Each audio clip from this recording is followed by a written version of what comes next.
Hello. Hi. Well, we've got welcome. I don't know if I've actually introduced the name of what we're going to call this podcast. So it's called Wishing You Well.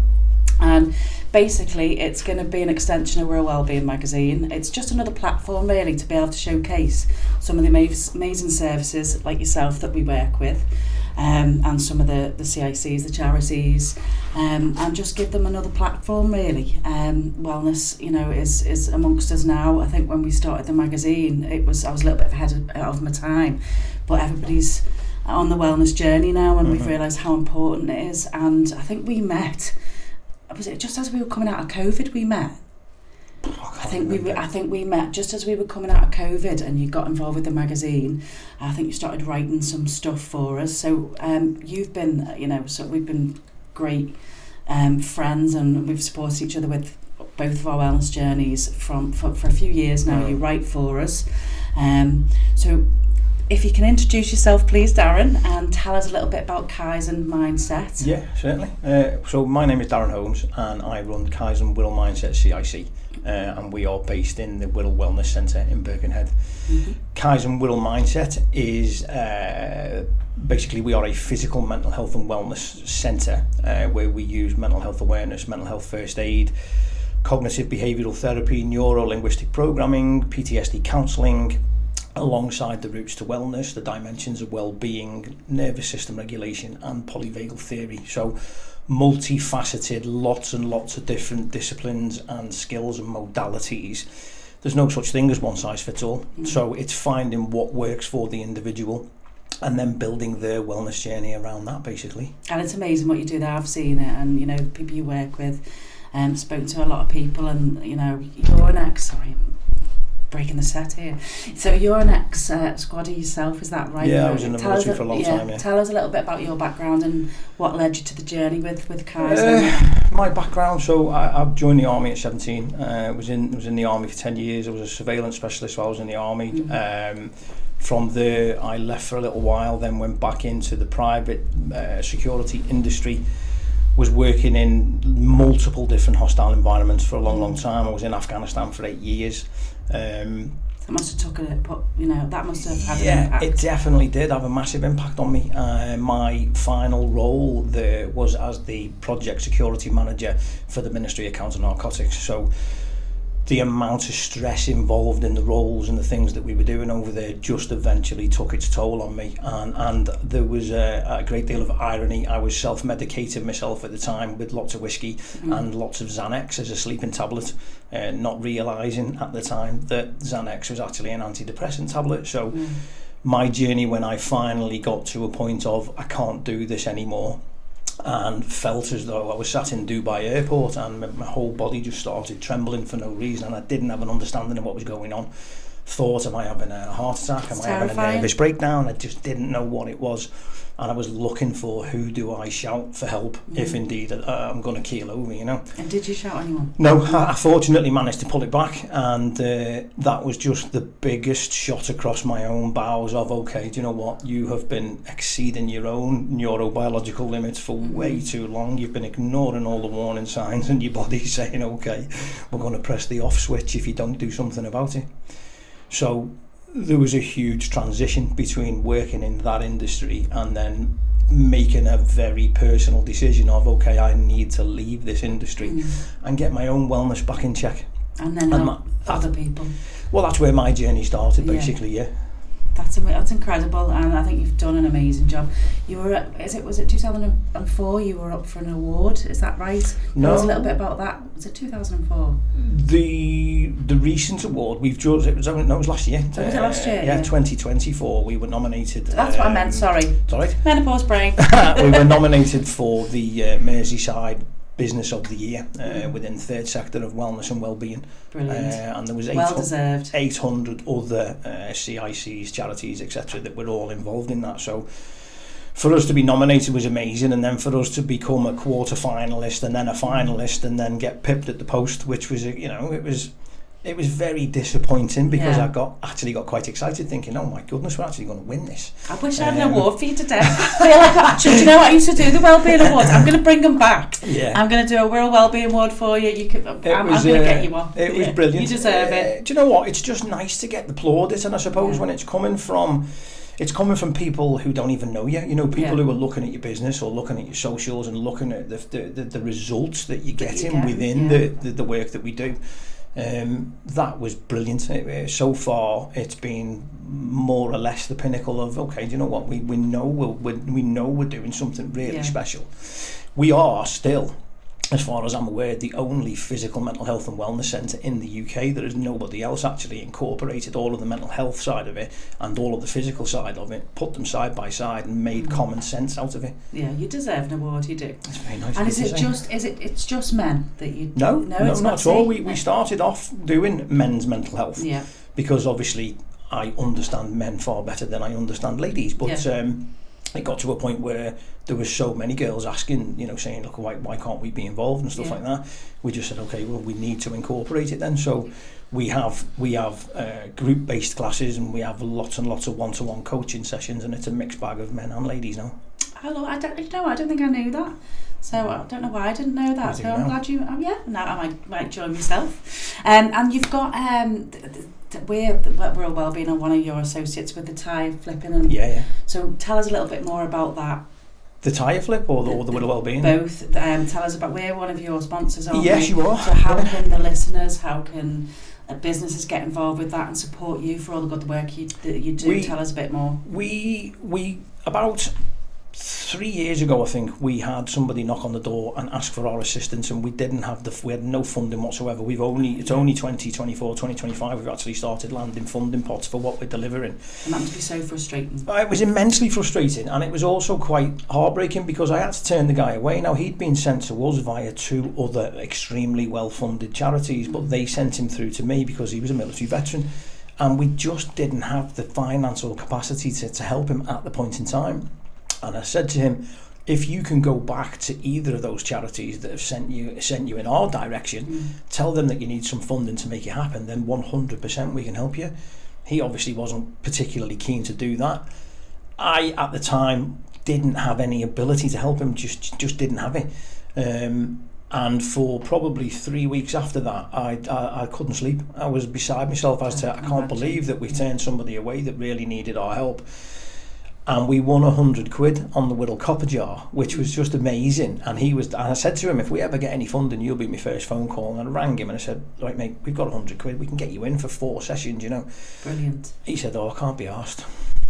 So I'd spent 3 weeks agonising over how can we help this guy. I know. And then his response was, I can't be arsed, which, and I don't blame him, because if he'd been passed from pillar to post, which was unfortunate, but the decision was made that day, that can't happen again. I agree, yeah. So I came up with a plan of an ambassador scheme, which is where we are, the likes of yourself, the Wirral Wellbeing Magazine, we are inviting Wirral businesses, well, not just Wirral businesses, but we are a Wirral-based facility. So we're trying to get more Wirral businesses involved in offering us a charitable contribution of £25 a month. The reason we said £25 a month is A, it's 2025, and B, that £25 a month equates to £300, and it's £300 that we would charge out to somebody that needs the Kaizen coaching. So we thought, okay, if we can get business to offset the help that people need if they can't afford it for themselves, A meets B, and Kaizen is the provider in the centre of that. We are up to about 25 businesses now. We are hopeful of trying to get that to maybe 50 businesses by the end of the year, but we desperately need more assistance from, and the beauty of it as well is with it being a charitable contribution, people can offset it against their tax returns. Exactly. It's not a donation, it is a contribution. So yeah, and you just need people to know that. And £25, you don't miss that. You don't miss that, do you? You know what I mean? Not really. Once it goes out your bank, you don't miss it. You'd spend that on a takeaway, wouldn't you? I guess it genuinely depends on the size of the business, because we have got 2, if not 3 sponsors who quite genuinely, £25 a month is quite a significant amount to them, but they see the benefit in what we're doing for people that need it. 100%. And those people have probably been involved with us at some point in time, because the majority of people that come and get involved in Kaizen stay. And that's the most amazing thing as well, whether they stay within the group-based sessions, or they stay as a personal client, or they come back for counselling, or they use our sports therapist, or any of the services that we provide. We're building a great network. And the whole, for me now, you know, I'm a Wirral-born lad. I'm proud to be from the Wirral. I love the Wirral. I don't think I'd ever leave the Wirral until hopefully I eventually go and, you know, park my retirement up in Portugal or something like that. I want to leave a lasting legacy on the Wirral Peninsula. You know, there are 330,000 people on the demographic of the Wirral, 33,000 men alone on the mental health register. That's bonkers. And that's crazy. 10% of the peninsula we live on are registered on the mental health register, and the NHS are so overwhelmed in what they deliver.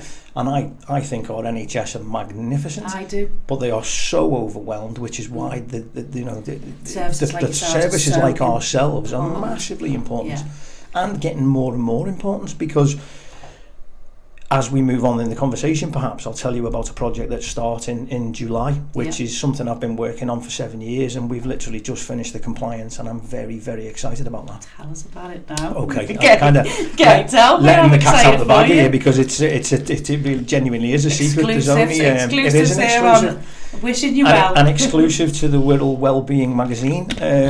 So we have been in consultation and communication and had several meetings with Paxton Medical Group.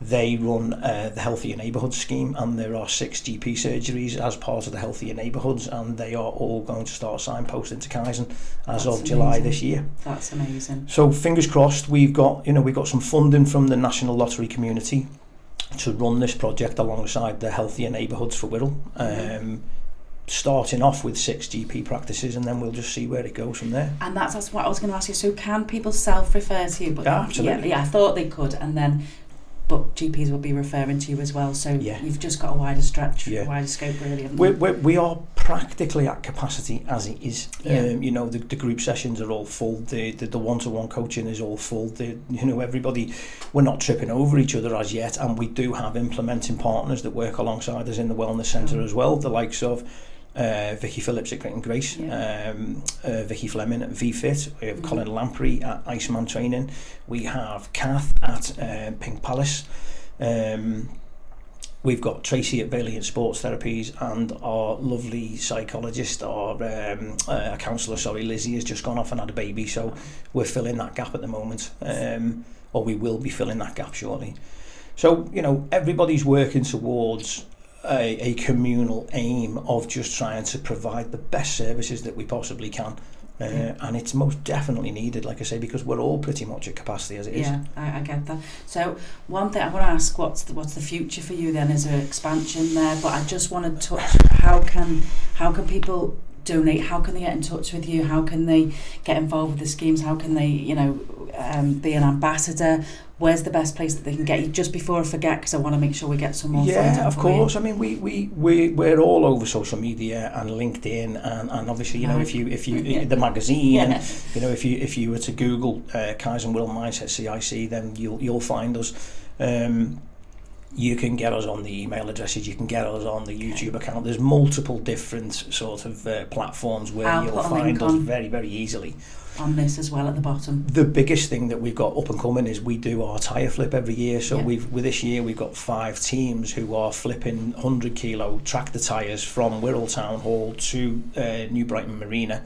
This will be our 4th year now of doing this.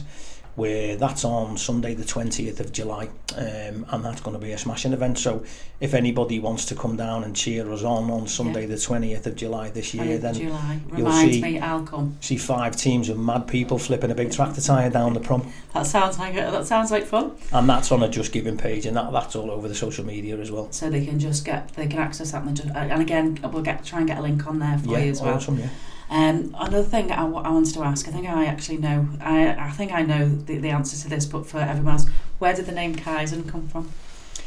So you think it's from the dog? I do. No, it wasn't. I think maybe I've just made that up in my own head. No. Okay. So my dog is called. Good. My dog is called Kaizen. Yeah. But the business came before the dog, or pretty much side by side. In all fairness. Kaizen is a Japanese term for good change, and the Kaizen concept from process management, a thing called Six Sigma. Yeah. Part of Six Sigma is called Lean House. Mm-hmm. And part of Lean House is Kaizen, and the Kaizen philosophy is about getting 1% better every day, but that's in the sort of motoring industry. Motorola, Toyota, I think Henry Ford pinched it in the 50s or something like that, and I just thought, what a fantastic idea, and why don't we use that for human beings? Because I love that. There is no such thing as one size fits all, but we can all get 1% better every day. Now, whether that's doing more press-ups, drinking more water, getting more sleep, or multiple, there's 8 routes to wellness, there's 8 dimensions of well-being, and then there's 16 domains of resilience. So if it is that you are, if you're motoring through them and you're ticking 20 of the 32 boxes or whatever, then you're in a better place than somebody that's never even heard of the routes to wellness before. I love that. I did in my own head make up that it was Kai the dog and then Zen Buddhism. Yeah. So I'm glad you've actually straightened out, because I totally made that up in my own head. Yeah, no, it definitely is. The Zen aspect does come from Buddhism, but Kaizen was a process management term before I pinched it and brought it into the wellness centre. Oh, I love it. And what's for the future then? What bigger premises do you think, or? Well, yes, that is most definitely on the cards. Not imminently. We've got another 2 years in the facility that we're in, unless something was to come along that we couldn't say no to. Very fortunate that my landlord is also one of my directors, so that's good. I hope he listens to this, so there will be flexibility in there. But yeah, we need support. We desperately need more support. We started with a stress bucket that came from our friend Nikki when I did my mental health awareness training, which is about 5 or 6 years ago. We've now got a massive facility with the gym facilities and the studio facilities and the sports therapists and the counsellors and the psychotherapists and everything else that we've got going on in the facility. Great setup there. It is. It's brilliant. We need support. We have gone to some of the local foundations, and unfortunately the response for them is, because you're a non-profit organisation, you're not sustainable enough, which I find bizarre. How do we become more sustainable if we don't get the support? Hence the ambassador scheme, so inviting the local industry to try to help us become more self-sustainable. But I wrote to Stephen Bartlett probably 3 months ago. He put something out on his LinkedIn saying we're looking to support some local businesses, and if you've got a great idea, and I know he's very, very passionate about physical and mental health, and I thought, if he reads this concept, he'll be all over it, but I doubt that it got to him because we never got a response anyway. So if it's not Stephen Bartlett, then it would be something like the Steve Morgan Foundation. If we could get somebody like that behind us, if they could come to the facility, look around it, see what we're doing. We had the Deputy Director of Mental Health Services come down. There's 8 mental health units between here and Stockport. And after 2.5 hours with me, he asked me to train his staff, which I just think is fascinating. And that's not me blowing smoke up my own backside. It's just once I go down a rabbit hole of study, I just don't give up on it until I know the ins and outs of it. And from my own experiences of feeling as though I was having a nervous breakdown in the airport in Dubai, I needed to go down that rabbit hole of the human nervous system and get a better understanding of why we behave the way we behave. What are the human stress responses, and how do we actually interact with them? How do we pull it back? And you've written some fantastic articles in Wirral Wellbeing Magazine, really explaining that. So I think you've got such a good grasp on that, and the advice and the care and the things that you're doing. It's to be admired, and I just thank you for the work that you're doing. That's very kind of you. Thank you. Also, we were just talking, Julie and I, she was saying that there's Stephen Bartlett's doing we'll have to grab Julie back, and he's doing something somewhere, and there's tickets in Birmingham, so maybe we could go and accost him nicely. But Stephen, please help out, come and help us. Do you know what? I know it sounds crazy, but I wouldn't beg anybody. And then, I'll beg for you. I'll beg for you. A bit more, not beg, but kind of, just, what's the word? Influence nicely. Last sort of question then, which I've been asking everybody today. What's your biggest advice for wellness? So if you could just, drink more water, or what would be your takeaway that you could give the listener? It's very difficult to put that into one term. We've got a strapline, which is, if ignorance is bliss, self-awareness is the truth. Love that. So the more self-aware you can become, the better that you're going to cope with your physical and your mental health and wellness and well-being. We use a model called polyvagal theory. Part of polyvagal theory is all about our capacity. So our capacity to deal with what we're dealing with day in, day out. If you have capacity within what's called homeostasis, then you can, your stress response will be less reactive and more responsive. Whereas a lot of people who are living in, what's called survival mode are just reactive, and they go off like a bottle of pop. And that's what I talk about with capacity. If you get a bottle of Coke, shake that bottle up, it'll go rock hard because there's no capacity inside the bottle. Yeah. The human body is the same. We have a thing called allostasis, or the allostatic load. So when we become stressed out, our stress levels go really hard, and we have no capacity inside of our stress container. Yeah. So having strategies in place such as the routes to wellness, or the dimensions of well-being, or a multitude of all the different strategies and models that we use at Kaizen Wirral Mindset CIC will help you to maintain and gain more capacity. Thank you so much. You've been an amazing guest. It's been great to have you, and I can only thank you. I know how busy you are, and it's just great for you to come on today and give me your time. Thank you very much. Thank you, and keep up the good work. Thank you for supporting us. Great to see you. Cheers, Laura. Cheers.